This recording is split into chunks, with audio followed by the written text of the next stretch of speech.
Three guys in one car raced across America. This is the Cannonball Run, United States' most illegal race. You have to be the fastest to reach Los Angeles when the starting line is right here. For more than 50 years, this race existed in the shadows. You're not racing another driver, you're racing every traffic law across America. You can't get caught, you can't crash, and you can't stop for long. Oh, and you have less than 25 hours to complete it. So how does anyone plan a race that's impossible to finish? It all starts with 4 crucial steps, and it's nothing to do with speed. To beat your opponent, first you must study them. And for you to understand the Cannonball Run, you must first know the hidden history behind it. In the early 1970s, the American federal government would drop a nationwide 55-mile-per-hour speed limit named the double nickel. It was sold as a safety and fuel-saving measure, but to us, it felt like a patronizing leash. I wasn't there, but I can feel their pain. The history of this race starts with a young man called Yates. He was a writer for the Car and Driver magazine, and he was frustrated. He, along with many others, believed the law went too far with this new rule.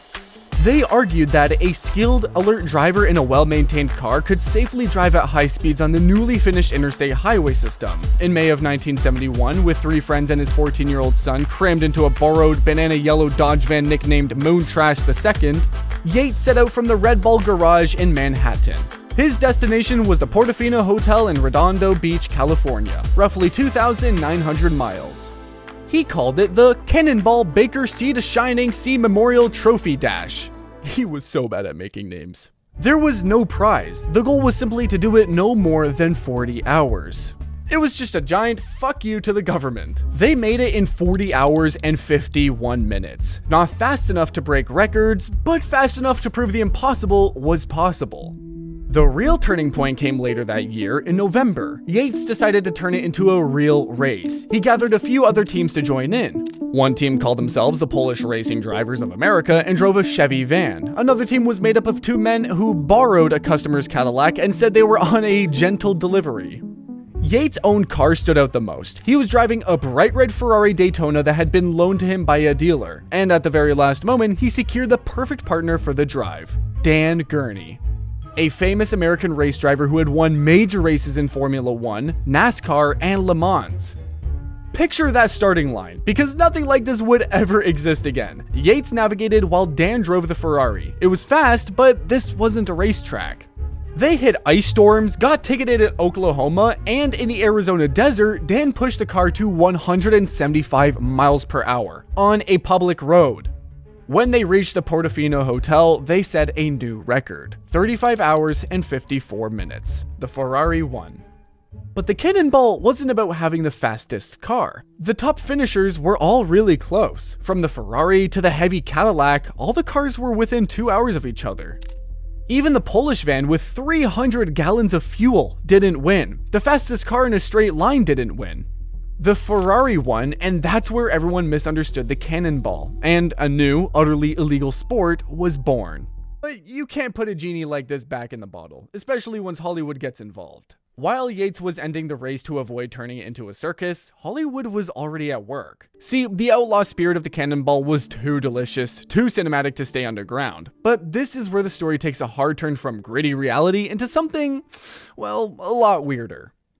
In 1976, a movie called The Gumball Rally came out. It was a silly copy of the Cannonball idea. Yates was furious, but he couldn't stop it. Soon after, a Hong Kong studio released another movie called Cannonball. At that point, the idea was no longer his.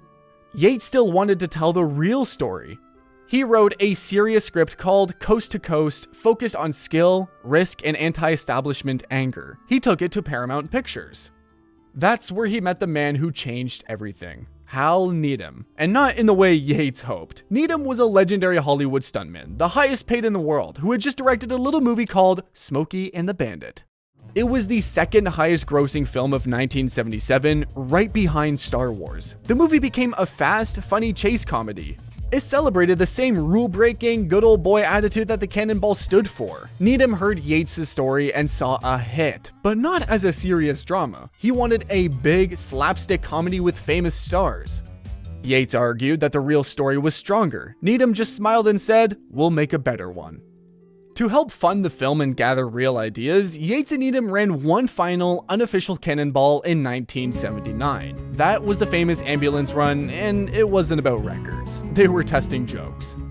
Every cop in America now knows the name Cannonball. The film painted a giant target on the back of anyone who tried it for real. It also, ironically, inspired a whole new wave of people to want to try it. Not as serious competitors, but as wannabes, which was even more dangerous.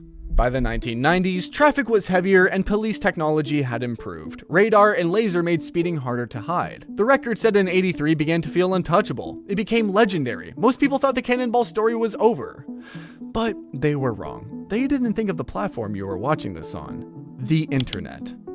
In the early 2000s, a man named Alex Roy became obsessed with the Cannonball. His father, shortly before dying, admitted he had once tried and failed to complete the run. That confession stuck with Roy. Roy dove deep. He read online forums, tracked down past drivers, and looked at the old challenge in a new way. In 2006, after years of planning, Roy and his co-driver David Maher set out in a BMW M5 nicknamed the Mafia car. This wasn't a rebellious road trip, it was a planned operation. The car was packed like it was about to do a GTA heist. Police scanners, radar detectors, radios, night vision gear, and even a spotter plane flown by a friend feeding them information from above. Roy didn't just plan with paper maps, he used spreadsheets and satellite maps to calculate routes, fuel stops, and speeds. For the first time, the Cannonball wasn't just driven, it was planned, tested, and then executed. After a test run that included nearly being caught by a state trooper, they reached the Portofino Hotel in 31 hours and 4 minutes. The record, once thought impossible, was broken. The modern era of the Cannonball had begun. The next big name was Ed Bolian, a Lamborghini salesman with a new idea. His focus wasn't just speed, but proof. In 2018, his run was tracked by a professional GPS system that recorded every mile, turn, and stop. The debate shifted from, did they really do it, to how fast were they? His time, 28 hours and 50 minutes. But the peak came in 2019. Arn Toman and Doug Tabbitt. Remember these names, as it will be very important later. They treated the Cannonball like a military mission. They built a car designed to blend in, drive farther, and avoid police. It had extra fuel, advanced sensors, radar countermeasures, and even thermal cameras to spot hidden patrol cars. They also used a scout network, friends driving ahead to warn them or draw attention away. It wasn't a solo run, it was a team operation. When they finished, the record wasn't just beaten, it was crushed. 27 hours and 25 minutes.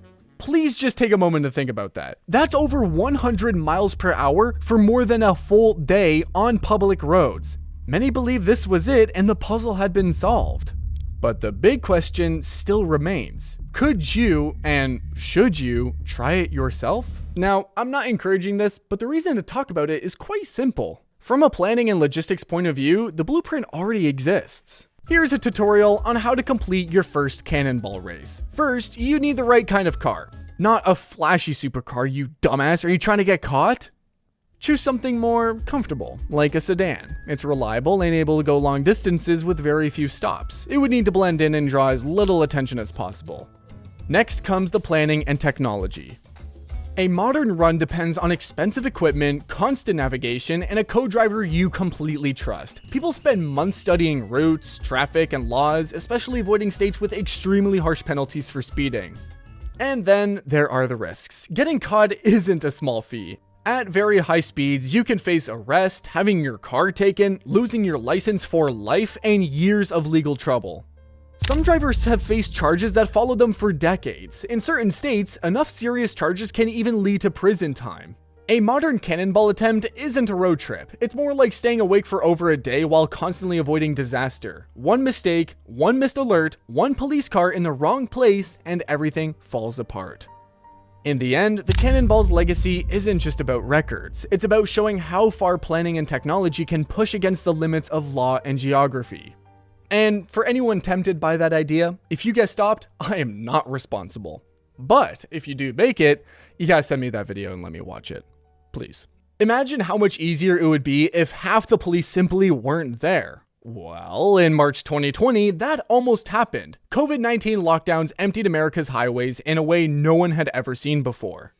For Arn and Doug, a record was still a record, and they saw a rare, once-in-a-lifetime opening. Traffic disappeared, but their experience and preparation didn't.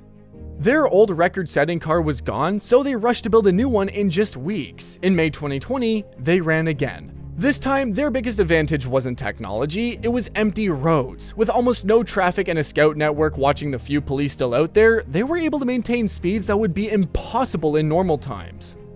When they arrived at the Portofino Inn, the clock read 25 hours and 39 minutes.